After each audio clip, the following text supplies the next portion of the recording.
தமிழ்நாடு அரசு பணியாளர் சங்கம் ஒற்றுமை ஓங்குக.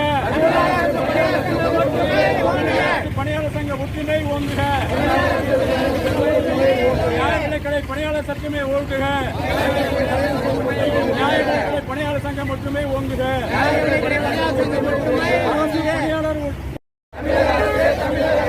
உருவாக்கு ஓய்வூதியம் வழங்க வேண்டும்.